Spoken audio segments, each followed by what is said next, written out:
Chapter 31. Inferences. André-Louis drove fast and reached the dueling ground a few minutes early, despite their slight delay in setting out. He found Marquis de la Tour d'Azur already waiting for him, a dark-complexioned young gentleman named Durmesson, wearing the blue uniform of a captain in the Gardes du Corps, stood by the Marquis's side. André-Louis remained silent and preoccupied throughout the drive. His recent interview with Aline de Kercadia and the rash assumptions he had made about her motives deeply unsettled him. Decidedly, this man must be killed, he said. Le Chapelier did not answer. The Breton almost shuddered at his compatriot's cold-blooded attitude. He often thought lately that Moreau was hardly human. He also found him incomprehensibly inconsistent. André-Louis had been lofty and disdainful when he first heard the proposal to hunt down the duelist assassins. Yet he now went about the grim business with a revolting, ghoulish flippancy, or an even more revolting detachment. They made their preparations quickly and in silence. Neither side showed undue haste or nervousness. The same grim determination prevailed in both men. The opponent had to be killed. They would accept no half measures here.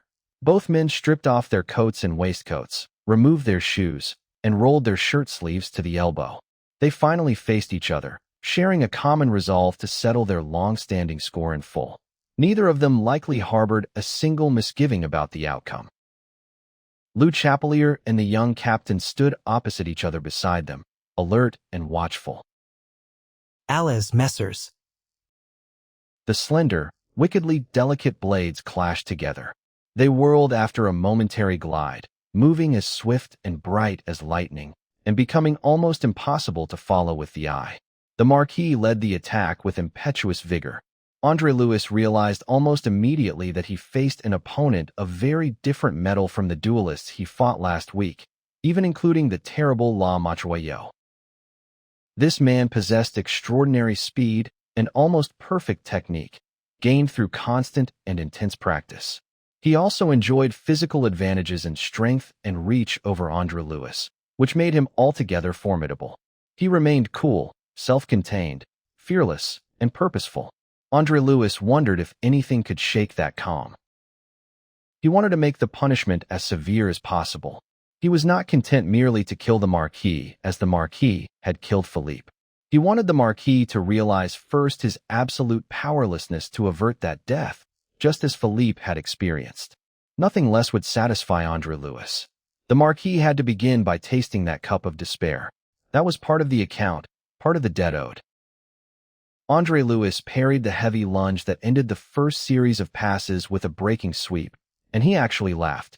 He laughed gleefully, like a boy enjoying a sport he loves. That extraordinary and ill-timed laugh made La Tour d'Azur's recovery hastier and less dignified than it would have been. It startled and unsettled him. He was already disconcerted by his failure to strike home with such a beautifully timed and accurately delivered lunge. He realized now that his opponent's strength exceeded his expectations, despite his own status as a fencing master. He had therefore put forth his utmost energy to end the fight at once. The laugh that accompanied the parry, more than the parry itself, seemed to turn that intended end into merely a beginning. Yet it marked the end of something else. It ended the absolute confidence that had previously inspired La Tour d'Azur. He no longer viewed the outcome as a foregone conclusion. He realized that he must fight cautiously and fence as he had never fenced in his life if he hoped to survive this encounter. They settled down again. The Marquis initiated the attack once more, operating this time on the principle that the soundest defense is a strong offense. André-Louis allowed him to do so. He actually wanted him to spend his energy and magnificent speed against the even greater speed that the master had acquired through entire days of continuous fencing over nearly 2 years. André-Louis kept himself completely covered during that second bout with a beautiful, easy pressure of the strong part of his blade against the weak part of his opponent's. This exchange also culminated in a lunge. André-Louis expected the lunge this time and parried it with merely a deflecting touch. He stepped suddenly forward at the same moment, moving right inside the other's guard. This placed his man so completely at his mercy that the Marquis did not even attempt to recover himself, as if frozen in fascination. André-Louis did not laugh this time. He merely smiled into the dilating eyes of La Tour d'Azur and made no attempt to press his advantage. Come, come, monsieur. He told him sharply. Am I to run my blade through an uncovered man? He deliberately fell back, while his shaken opponent finally recovered his stance. Diormessin exhaled the breath he had held in momentary horror. Le Chapelier swore softly. Name of a name. It is tempting Providence to play the fool in this fashion, He muttered. André-Louis observed the ashen pallor that now spread across his opponent's face. I think you begin to realize, monsieur, what Philippe de Vilmorin must have felt that day at Gavrillac. I desired that you should experience that first. Since we have accomplished that, let us make an end. He went in with lightning rapidity. His point seemed to be everywhere at once to La Tour d'Azur for a moment. Then André-Louis stretched forward from a low engagement and sixed with swift and vigorous ease to lunge and tierce. He drove his point to transfix his opponent, having uncovered him in that line through a series of calculated disengages. To his amazement and chagrin, La Tour d'Azur parried the stroke. However, infinitely more to his chagrin, La Tour d'Azur parried it just a fraction too late. All would have been well if he had parried it completely. But by striking the blade in the last fraction of a second, the Marquis deflected the point from his body's center, yet not enough to prevent a couple of feet of hard-driven steel from tearing through the muscles of his sword arm. None of these details were visible to the seconds. They only saw a swift whirl of flashing blades, followed by André-Louis stretching almost to the ground in an upward lunge that pierced the Marquis's right arm just below the shoulder. The sword fell from La Tour d'Azur's suddenly relaxed fingers, which were now completely powerless. He stood disarmed, his lip bitten, his face white, and his chest heaving, facing his opponent who had instantly recovered his stance. André-Louis rested the blood-tinged tip of his sword on the ground and surveyed him grimly, much as one surveys a prey that escapes at the last moment through sheer clumsiness. The Assembly and the newspapers might hail this as another victory for the paladin of the Third Estate. Only he knew the full extent and bitterness of his failure. Diormessin sprang to his principal's side. You are hurt. He cried stupidly. It is nothing. La Tour d'Azur said. A scratch. His lip writhed, however, and the torn sleeve of his fine cambric shirt quickly filled with blood. Diormessin, being a practical man in such matters, produced a linen kerchief and tore it quickly into strips to improvise a bandage. André-Louis continued to stand there, looking on as if bemused. He remained frozen until Le Chapelier touched his arm. He finally roused himself, sighed, and turned away to put on his clothes. He did not speak to or look at his former opponent again, and he left the dueling ground at once. He walked slowly and in silent dejection toward the entrance of the Bois with Le Chapelier, heading to where they had left their carriage. A calèche carrying La Tour d'Azur and his second passed them. It had originally driven almost right up to the site of the encounter. The Marquis's wounded arm rested in a sling improvised from his companion's sword belt. His sky-blue coat with 3 collars was buttoned over the sling, leaving the right sleeve hanging empty. Otherwise, aside from a certain pallor, he looked much his usual self. This explains how he returned first, how the two ladies, who had hurried to prevent the encounter, assumed their worst fears were realized upon seeing him arrive apparently safe and sound. Madame de Plougastel tried to call out, but her voice failed her.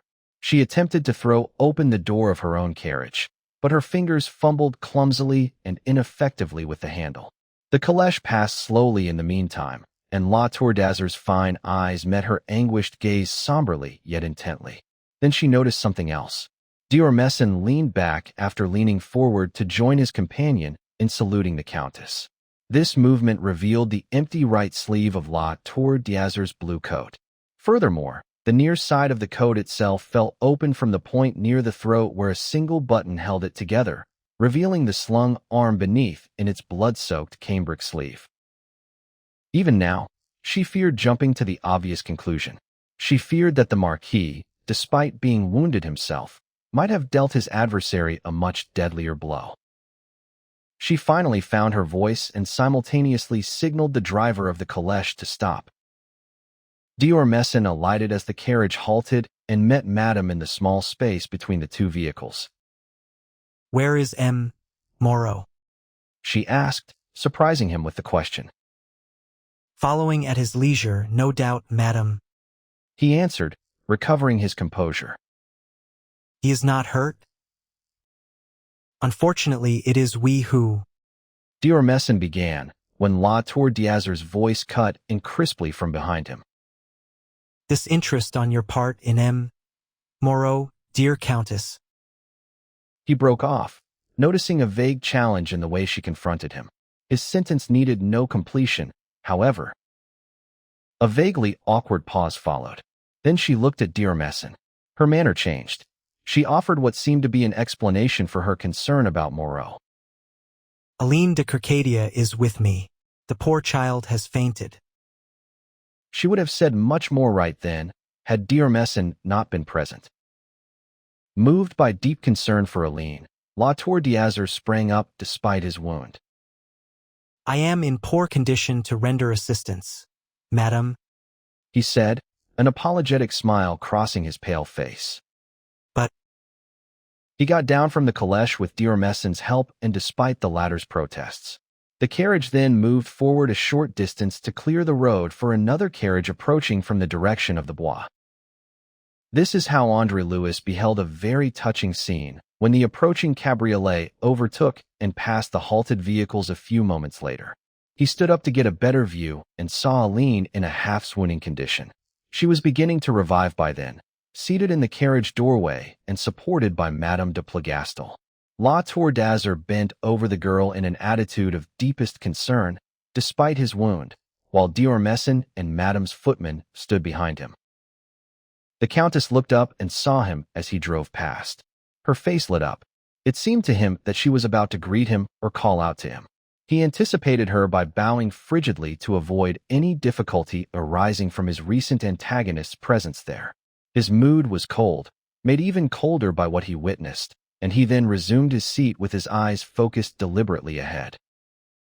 Nothing could have more completely confirmed his conviction that Aline had come to plead with him that morning entirely on La Tour d'Azur's behalf.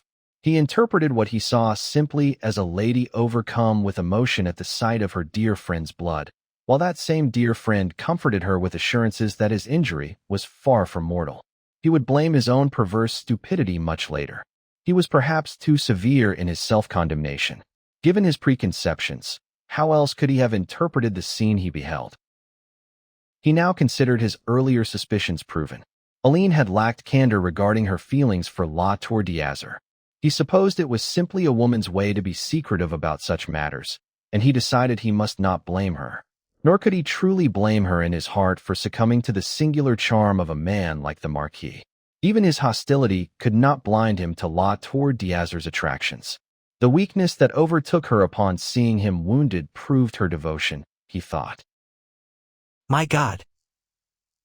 he cried aloud. "What must she have suffered, then, if I had killed him as I intended?" If only she had been honest with him, she could so easily have won his consent to her request. If only she had told him what he now saw, that she loved La Tour d'Azur, instead of letting him assume her regard for the Marquis stemmed from unworthy worldly ambition, he would have yielded immediately. He sighed heavily and breathed a prayer for forgiveness to the shade of Vilmorin. "It is perhaps just as well that my lunge went wide," he said. "What do you mean?" Le Chapelier wondered. "That I must relinquish all hope of restarting this business." Chapter 12. The Overwhelming Reason. Monsieur de La Tour d'Azur was seen no more at the Manège. In fact, he disappeared from Paris entirely throughout the months the National Assembly remained in session to draft France's new constitution. Although his physical wound from the duel had been relatively minor, the blow to his immense pride was practically fatal. Rumors circulated that he had immigrated, but that was only half the truth. He had actually joined a group of noble travelers who constantly moved between the Tuileries Palace and the émigrés' headquarters at Koblenz. In short, he became an agent for the Royalist Secret Service, the very organization that would ultimately bring the monarchy crashing down in ruins. As for André-Louis, he never returned to his godfather's house. He remained convinced that Monsieur de Kercadia would stand by his written vow to cut all ties if the duel ever took place. Instead, André-Louis threw himself into his duties at the Assembly with incredible zeal. When the Constituent Assembly finally dissolved in September of the following year, he was immediately thrust into membership of the newly elected Legislative Assembly. Like many others, he believed the revolution was now complete. He thought France simply needed to govern herself under the new constitution and everything would be fine. And it might have been, if the court had actually accepted this new reality. Instead, their constant scheming led half of Europe to arm itself against France. The king's quarrel was now a direct war against his own people. That betrayal was the horrific root of all the horrors yet to come. Counter-revolutionary unrest, heavily stirred up by the clergy, was worse in Brittany than anywhere else. Hoping to leverage his influence in his native province, the Commission of 12 asked André-Louis to go there and calm the tensions during the early days of the Girondin ministry. He was instructed to keep things peaceful, but his authority was practically absolute. His written orders commanded everyone to assist him and warned that anyone who hindered his work would do so at their own peril. He accepted the task and traveled west in the spring of 1792 as one of 5 special envoys. The mission kept him away from Paris for 4 months. He might have stayed even longer, but he was suddenly recalled in early August. A crisis brewing in Paris itself had become far more urgent than the troubles in Brittany. The political climate was darker than it had been since 1789. Paris knew the final showdown between equality and privilege was rapidly approaching. André-Louis sped back from the west straight into this volatile city, where the climax of his own chaotic career was waiting. Aline de Kercadia was also in Paris during those early days of August. She was visiting her uncle's cousin and dearest friend, Madame de Plougastel. The brewing unrest that signaled an incoming explosion couldn't have been more obvious. However, the cheerful, even joking, atmosphere at court reassured them, as the 2 women visited almost daily. Monsieur de Plougastel had briefly returned before leaving again for Koblenz on the secret business that kept him away from his wife. But while he was home, he confidently assured her that all necessary precautions were in place. He insisted an uprising should actually be welcomed, because it could only end one way, with the final, crushing defeat of the revolution in the courtyard of the Tuileries. That, he added, was exactly why the king remained in Paris. If the king wasn't entirely confident, he would have surrounded himself with his Swiss guards and his Knights of the Dagger to flee the capital. They could easily carve a path out for him if anyone tried to stop them, but he believed even that wouldn't be necessary. Yet, as August began and her husband left again, Madame de Plougastel watched events unfold and felt his confident words lose their power. Finally, on the afternoon of August 9th, a messenger arrived at the Hotel Plougastel from Meudon. He brought an urgent note from Monsieur de Kercadia, begging his niece to join him immediately and advising her hostess to come along. Monsieur de Kercadia was the kind of man who made friends across all social classes. His ancient bloodline made him an equal among the noblesse, while his simple, somewhat rustic manners and natural warmth made him equally popular with commoners. The simple folk of Meudon knew and respected him deeply. It was Regain, the town's friendly mayor, who learned about the storm brewing for the next day. Knowing Aline was in Paris, he warned Monsieur de Kercadia to get her out of the city. He predicted that within 24 hours, Paris would become a deadly trap for anyone of noble birth, especially those suspected of having ties to the court. There was absolutely no doubt about Madame de Plougastel's connections to the court. The vigilant secret societies watching over the fragile revolution knew all about her husband's frequent trips to Koblenz. They had no illusions about why he was going. If the court party lost the coming battle, Madame de Plougastel would be in terrible danger. Any noble guests staying at her home would share that risk. Monsieur de Kercadia's deep affection for both women made him take Regain's warning very seriously. That was why he hastily sent the note, demanding his niece and pleading with his friend to flee to Meudon at once. The helpful mayor even sent his own 19-year-old son to deliver the letter to Paris. It was late afternoon on a perfect August day when young Regain arrived at the Hotel Plougastel. Madame de Plougastel received him graciously in the grand salon. The sheer luxury of the room, combined with the lady's commanding presence, completely overwhelmed the simple young man. Madame made her decision instantly. Monsieur de Kercadia's urgent warning only confirmed her own growing fears. She decided they would leave immediately. Very well, madam, The young man said. then I have the honor to take my leave. But she refused to let him go. She insisted he visit the kitchen for refreshments while she and Aline packed, and then offered him a seat in her carriage back to Meudon. She wouldn't dream of letting him walk all the way back. It was the least she could do, but her ability to think of someone else's comfort during such a stressful moment would soon save her. If she had been less kind, she would have suffered hours of even greater agony than what was already waiting for her. About half an hour before sunset, their carriage set off toward the Porte Saint-Martin to leave Paris. They traveled with a single footman riding on the back. Young Regain was terrified by the honor of sitting inside with the ladies. He promptly fell in love with Aline de Kercadia, thinking she was the most beautiful creature he had ever seen. Yet she spoke to him simply and naturally, as if they were equals. The experience went to his head, shaking up the firm Republican beliefs he thought he had fully embraced. The carriage rolled up to the barrier, but was stopped by a picket of the National Guard stationed at the iron gates. The commanding sergeant marched up to the door. The Countess leaned out the window. The barrier is closed, madam. He told her sharply. Closed. She repeated, stunned. But, do you mean we cannot pass? Not unless you have a permit, madam. The sergeant leaned casually on his pike. Our orders are that no one enters or leaves without proper papers. Whose orders? Orders from the Commune of Paris. But I must go to the country this evening. Madame insisted, her voice edging on petulant. I am expected. In that case, madam should procure a permit. Where can I get one? At the Hôtel de Ville or at the headquarters of your local section? She thought for a moment. To the section, then. Please tell my coachman to drive to the Bondy section. He saluted and stepped back. Section Bondy, Rue de Morts. He called to the driver. Madame sank back into her seat, highly agitated, and Aline looked just as worried. Regain tried his best to calm them. He promised the section would sort it out immediately. They would definitely get a permit. What possible reason could the guards have to refuse them? It was just a minor formality.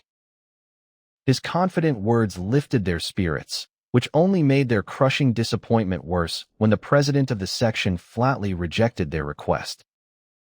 Your name, madam? He asked abruptly. He was a rude, radical Republican who hadn't even bothered to stand up when the ladies entered the room. He made it clear he was there to do his job, not to teach etiquette. Plougastel.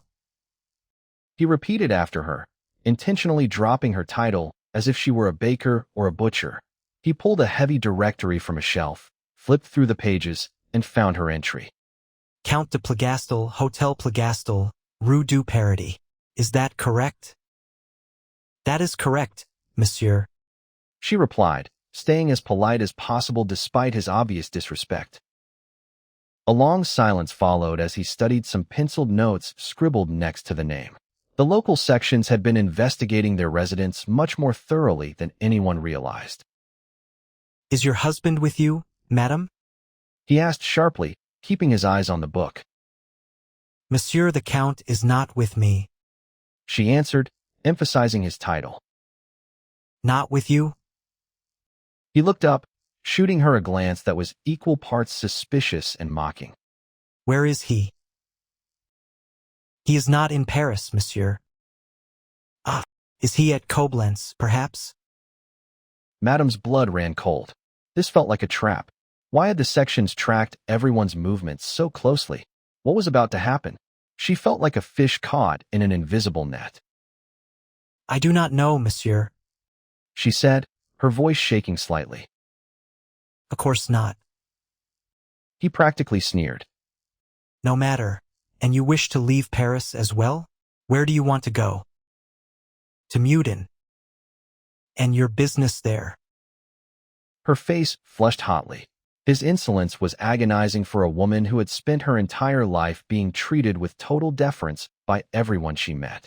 Still, she realized she was dealing with a dangerous new kind of power. She swallowed her anger and kept her voice steady. I wish to escort this lady, Mademoiselle de Circadia, back to her uncle who lives there. Is that all? You can do that another day, madam. This isn't an emergency. Pardon me, monsieur, but it is extremely urgent to us. You haven't convinced me. The barriers are closed to everyone who cannot prove an absolute, urgent necessity to pass. You will wait, madam, until the restriction is lifted. Good evening. But, monsieur. Good evening, madam. He repeated. It was a dismissal far more arrogant and absolute than any royal command to leave. Madame and Aline walked out, trembling with suppressed rage. They climbed back into the coach and asked to be driven home.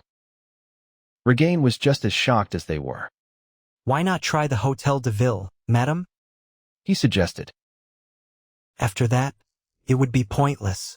We just have to accept that we are stuck in Paris until they open the gates. Maybe it won't matter either way by then, madam. Aline said quietly. Aline. Madame gasped in horror. Mademoiselle. Regain echoed. He suddenly realized that keeping these women trapped in the city meant some terrible, unseen danger was approaching. He quickly put his mind to work. As they neared the Hotel Plagastel, he announced he had a solution. A passport issued from outside the city would work just as well, He said. Listen to me and trust me. I will go back to Meudon right now. I'll have my father write 2 permits, one just for me, and one for 3 people traveling from Meudon to Paris and back. I'll re-enter Paris using my solo permit, tear it up, and then the 3 of us will leave together using the group permit. We'll just say we came from Meudon earlier today. It's actually quite simple. If I leave right now, I'll be back tonight. But how will you get out? Aline asked. Me? Oh, don't worry about that. My father is the mayor of Meudon. I know plenty of people. I'll go to the Hôtel de Ville and tell them the truth. I got trapped in Paris when the gates closed. My father expects me home tonight. They'll let me through. It's perfectly simple. His confidence brought their hopes back up. The plan sounded foolproof. Then please make the passport for 4 people, my friend. Madame requested. There is Jacques. She added, pointing to the footman who had just helped them out of the carriage. Regain left, promising a quick return, and left them waiting with renewed hope. But hours dragged by, night fell, bedtime passed, and there was still no sign of him. They waited until midnight. Both women pretended to be completely confident just to comfort the other, though both felt a dark sense of dread creeping in. They played trick-track in the grand salon to pass the time, acting as if they didn't have a single care in the world. Finally, as the clock struck midnight, Madame sighed and stood up. It will have to wait until tomorrow morning, She said, even though she didn't believe it. Of course. Aline agreed. He couldn't possibly have made it back tonight, and traveling tomorrow will be much better anyway. A late-night journey would be far too exhausting for you, dear madam. They kept up the charade. Early the next morning, they were jolted awake by the violent clanging of bells, the toxins of the local sections ringing the alarm. Soon after, they heard the heavy roll of drums and the thundering footsteps of a massive crowd on the march. Paris was rising up. Later, the sharp crack of muskets echoed in the distance, followed by the heavy, booming roar of cannons. The battle between the armed citizens and the court had begun. The people had attacked the Tuileries Palace. Wild rumors flew across the city, and the servants soon brought terrifying news to the Hotel Plagastel. A brutal battle for the palace was raging. It would ultimately end in the senseless massacre of everyone the weak-willed king abandoned when he fled to the assembly for protection. Indecisive to the bitter end, he only ever listened to terrible advice. He prepared his guards to fight. The moment the actual fighting started, he ordered a surrender, leaving the loyal men who stayed behind at the complete mercy of a bloodthirsty mob. While the Tuileries burned, the two women at the Hotel Plagastel kept waiting for Regain, though their hope was fading fast. And Regain never returned. His father did not think the plan was nearly as simple as his son did. The elder Regain was rightfully terrified of committing fraud against the revolutionary government. He took his son to see Monsieur de Kercadia, explaining what the boy had proposed and why he absolutely refused to do it. Monsieur de Kercadia begged him, pleaded with him, and even tried to bribe him. But the mayor wouldn't budge. Monsieur, Regain said firmly, if they catch me, and they absolutely will, I will hang for it. Beyond that, as much as I want to help you, forging documents is a breach of public trust that I simply cannot commit. Please do not ask me to do this. But what do you think is going to happen in there? the half-crazed nobleman demanded. It is war, Said Regain, who was well aware of the political situation. open war between the people and the court. I am heartbroken that my warning arrived too late. But honestly, I don't think you need to panic. They won't wage war on women. Monsieur de Kercadia clung desperately to that thought after the mayor and his son left. But in the back of his mind, he remembered exactly what kind of treasonous work Monsieur de Plagastel was doing. What if the revolutionaries knew about it? They almost certainly did. Throughout history, women had been punished for the political crimes of their husbands. Anything could happen in a violent popular uprising, and Aline was trapped right next to Madame de Plagastel. Late that night, Monsieur de Kercadia sat alone in his brother's gloomy library. The pipe he had lit for comfort had gone out in his fingers. Suddenly, a sharp knock echoed from the front door. Old Benoit, the seneschal of Gavrillac, opened the door to find a slim young man standing on the threshold. He wore a dark olive surcoat that fell to his calves, leather boots, buckskin breeches, and a small sword at his hip. A tricolor sash was tied around his waist, and a tricolor cockade sat in his hat. He looked like an official of the new government, a terrifying sight for an old feudal servant who shared all of his master's worst fears. Can I help you, monsieur? Benoit asked, caught between respect and deep suspicion. Then a crisp, familiar voice shocked him. Why, Benoit, for heaven's sake, have you completely forgotten me? With a trembling hand, the old man raised his lantern to illuminate the visitor's lean face and wide mouth. Monsieur André, He cried out. Monsieur André. He stared at the revolutionary sash and cockade, totally confused. But André-Louis just stepped past him into the wide vestibule with its black and white marble floor. If my godfather is still awake, take me to him. If he's asleep, wake him up and take me to him anyway. Oh, right away, Monsieur André. I know he will be absolutely thrilled to see you. No, he hasn't gone to bed yet. Right this way, please. André-Louis had arrived in Meudon just half an hour earlier. He had gone straight to the mayor to find out what was happening in Paris, hoping to either confirm or dismiss the terrifying rumors he had heard on the road. Regain told him the uprising was imminent. The sections had seized the gates, and no one could enter or leave the city without special clearance. André-Louis had nodded gravely. For a long time, he had feared this exact scenario.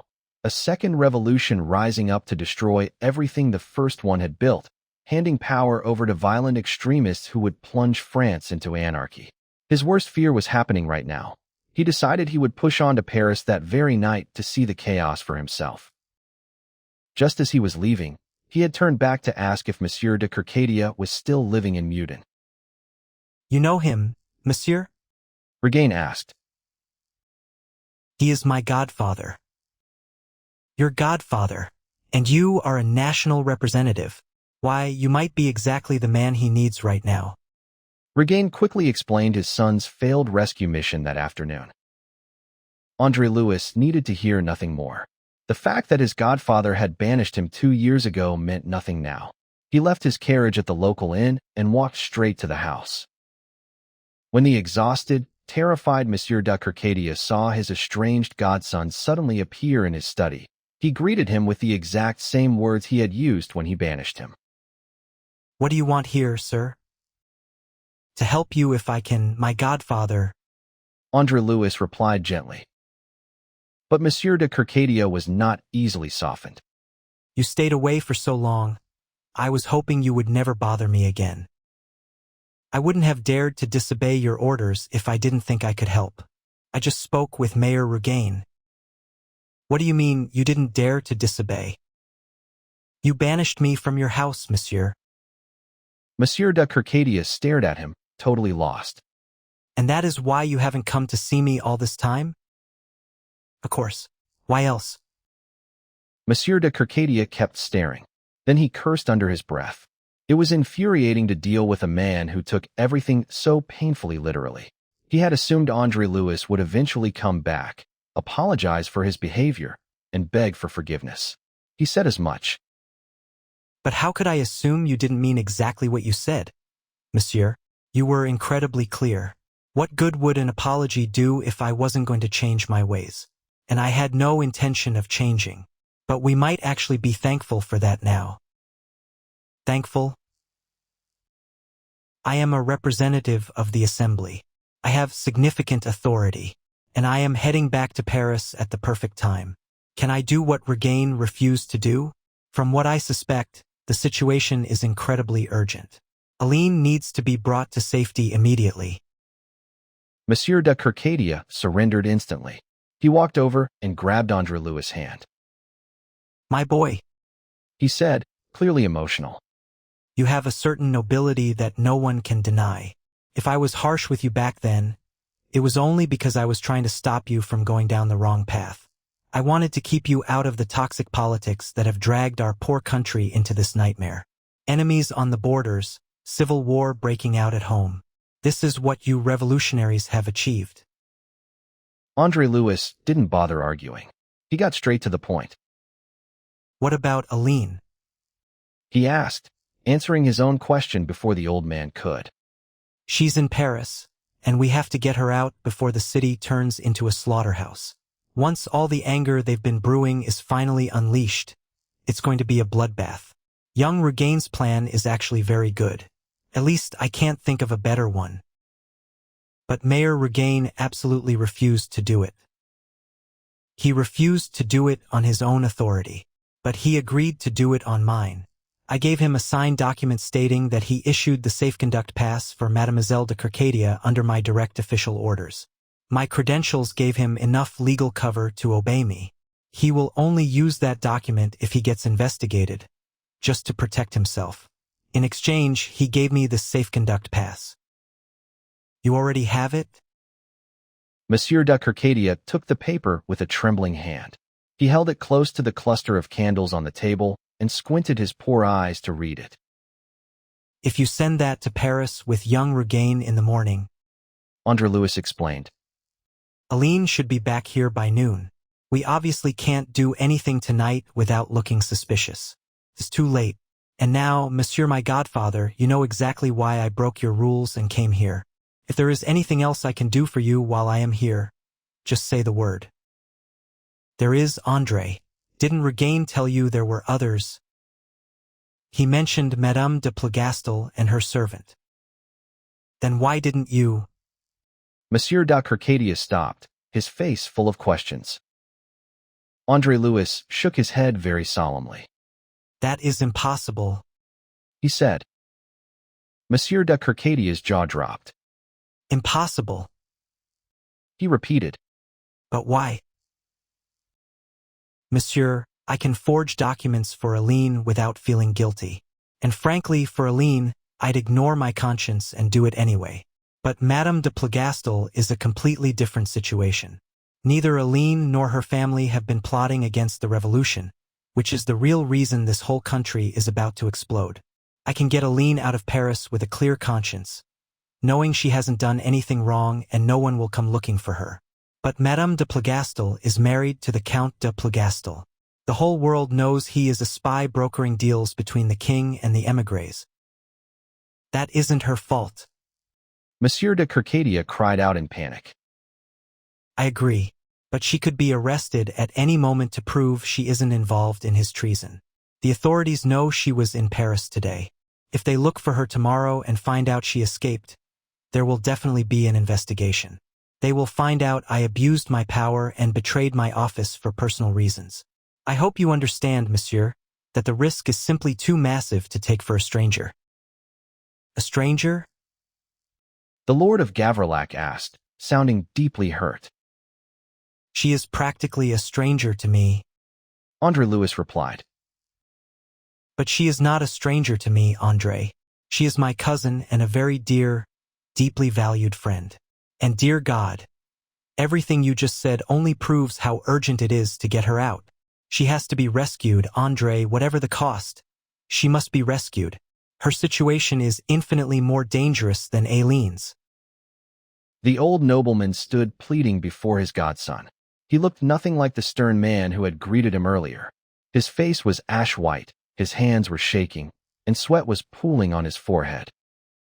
Monsieur my godfather, I would do anything within reason, but I cannot do this.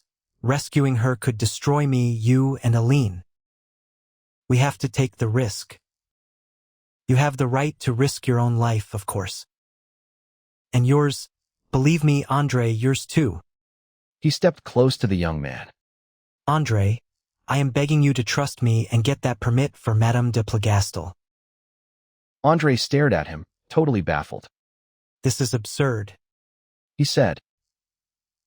I appreciate that she was kind to me for a few days when I was a child. I remember she tried to convert me to her royalist politics recently in Paris. But I am not risking my neck for her, and I won't risk yours or Aline's either. But André, that is my final answer, monsieur. It is getting late, and I want to sleep in Paris tonight. No, wait. The Lord of Gavrillac was visibly falling apart. André, you must.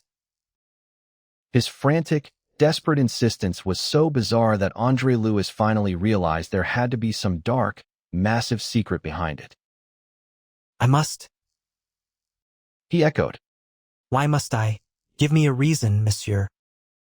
André, my reasons are overwhelming.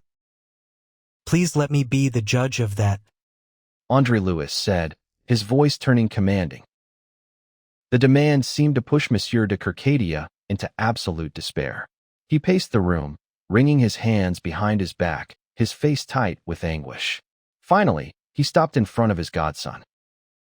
Can't you just take my word that the reasons exist? He pleaded, sounding shattered. On a matter that could literally get me executed? No, monsieur, that is not reasonable. I will break my word of honor, my sacred oath, if I tell you. Monsieur de Kercadia turned away again, wringing his hands, looking utterly pathetic. Then he turned back. But in this desperate emergency, since you are being so cruelly stubborn, I have to tell you. God help me, I have no choice. She will understand when she knows why I did it. André, my boy. He stopped, looking terrified. He reached out and put a trembling hand on his godson's shoulder. To André-Louis' absolute shock, he saw tears welling up in the old man's pale, short-sighted eyes. Madame de Plougastel is your mother. A long, heavy silence filled the room. The words didn't make sense at first. When the reality finally crashed down on him, André-Louis' first instinct was to scream. But he forced himself to stay perfectly still and play the stoic philosopher. He always had to play a role. That was just who he was. And even in this world-shattering moment, he stayed true to his nature. He stayed quiet until his bizarre theatrical instincts kicked in, allowing him to speak without a shred of emotion. I see, he said finally, his voice ice cold. His mind was racing back through the past. He quickly replayed every memory of Madame de Plougastel, her strange, random bursts of interest in him, the weird mix of deep affection and sad longing, she always showed him. Suddenly, everything that had confused him for years made perfect sense. I see. He repeated. Then he added, Honestly, anyone but a complete idiot would have figured it out years ago. It was Monsieur de Circadia who cried out. He flinched backward as if he had been punched. My God, André, what is wrong with you? How can you hear something like this and act so completely heartless? How am I supposed to act? Should I be shocked to learn that I have a mother? After all, a mother is fairly essential if you want to be born. He sat down abruptly to hide the fact that his legs were shaking uncontrollably. He pulled a handkerchief from his pocket and wiped his face, which was suddenly dripping with cold sweat. And then, without warning, he realized he was crying. When Monsieur de Circadia saw the silent tears streaming down the young man's pale face, he rushed to his side. He sat down next to him and threw a heavy, loving arm around his shoulders. André, my poor boy. He whispered. I was stupid enough to think you didn't have a heart. You fooled me with your damned act. But now I see. He didn't seem sure what exactly he saw, or maybe he just didn't know how to say it. It's nothing, monsieur. I am just exhausted and I have a cold. But he couldn't keep up the act anymore. He dropped the mask completely. Why all this secrecy? He asked, his voice breaking. Were you going to let me die without ever knowing? Yes, André, we had to keep her safe. But why? Finish the story, sir. You can't just stop there. You've told me this much, you have to tell me the rest. The truth, my boy, is that you were born about 3 years after your mother married Monsieur de Plougastel. But her husband had been away with the army for 18 months, and you were born 4 months before he came back. He has never suspected a thing, and for the sake of the family, he must never find out. That is why we had to keep it an absolute secret. That is why no one was ever allowed to know. Your mother came out to Brittany in secret and spent a few months hiding in the village of Moreau under a fake name. That is where you were born. André-Louis processed the information. He wiped his tears and sat up, stiff and composed. When you say no one was ever allowed to know, you are telling me, of course, that you, monsieur... Oh, good God, no. The old man exploded. He jumped up, literally pushed away from André by the shock of the accusation. He looked completely horrified by the idea. I was the only other person who knew. But it isn't what you think, André. Do you really think I would lie to you? Do you think I would deny you if you were my own son? If you say I am not, monsieur, that is all I need to hear. You are not. I was Teresa's cousin, and she knew I was her best friend. She knew she could trust me, so she came to me when she was desperate. Years ago, I actually wanted to marry her. But of course, I am not the kind of man women fall in love with. She trusted my love for her, and I have kept her secret safe ever since. Then who was my father? I don't know. She never told me. It was her secret, and I didn't want to pry. That just isn't who I am, André. André-Louis stood up and looked Monsieur de Circadia straight in the eye. You believe me, André? Of course I do, monsieur, and I am sorry. I am truly sorry that I am not your son. Monsieur de Circadia squeezed his godson's hand tightly, holding it in total silence for a long moment. Finally, he let go. And now, what will you do, André? He asked quietly. Now that you know? André-Louis stood still for a moment, thinking it over, and then suddenly burst out laughing. The whole situation was absurdly funny to him. He explained why. Does knowing this actually change anything? Does finding out we are related magically create a bond of deep, devoted love? Am I supposed to risk getting my head chopped off for a mother who was so careful about her reputation that she planned to never even tell me who she was? I only found out because of a random, desperate roll of the dice. Should that really change my mind? The decision is yours, André. No, it isn't. Only a god could decide something like this. I certainly can't. You mean you are still refusing to do it? I mean, I accept. Since I can't logically decide what the right thing to do is, I have no choice but to do what a son is supposed to do. It's completely grotesque. But then again, life is grotesque. You will never, ever regret this. I certainly hope not, André replied. but I think it's highly likely that I will. Now, I need to go see Regain right now and get those other 2 permits. Then I suppose I should just take them into Paris myself in the morning. If you have a bed for me, monsieur, I would really appreciate it. I admit, I am completely exhausted tonight.